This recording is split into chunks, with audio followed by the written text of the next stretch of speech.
We've reached boiling point, and we've switched to a famous Piccadilly store where there's something else scrumptious that, like the snogometer, is handmade. You start with a sugar solution that is so strong it nearly turns to crystal. Then you start pouring in oodles of some rare liqueur, because you're making really unique liqueur chocolates. See how it's done.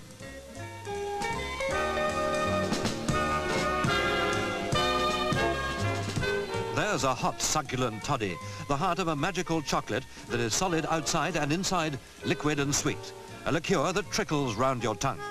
You start by pressing out molds for the master liquor in trays of warmed starch.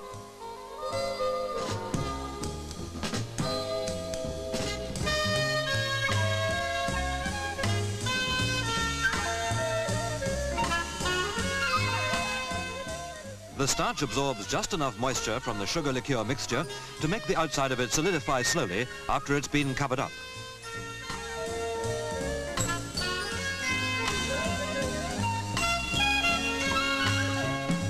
See, they're delicate shells at this stage, cram full of mouth-watering tastiness.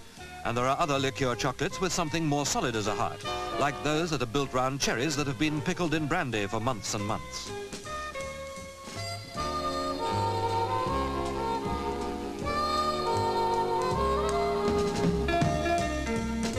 These cherries are oozing brandy from every pore, as one by one they're enclosed in a gooey fondant cream and then left for another month to stew in their own delicious juice before they get the chocolate coating that you'll meet them in.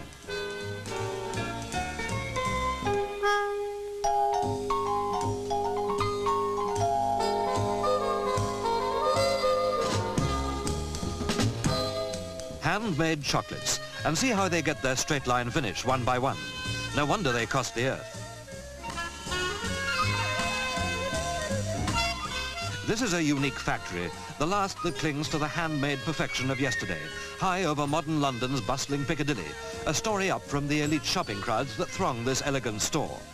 There are women up to their wrists in it.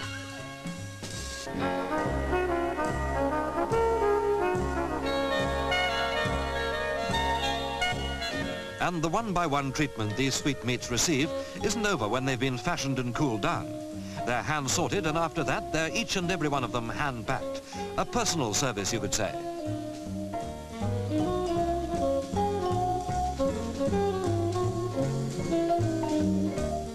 Of course, in the old-world atmosphere of elegance that you still encounter here, where mass production is a cheap and ugly word, you get the self-same handmade feeling in the shop itself, on the display counter.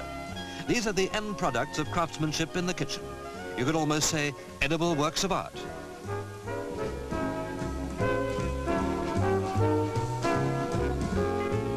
Feel tempted? Well, you know that every chocolate here has been made one at a time the way a clever grandma used to make them.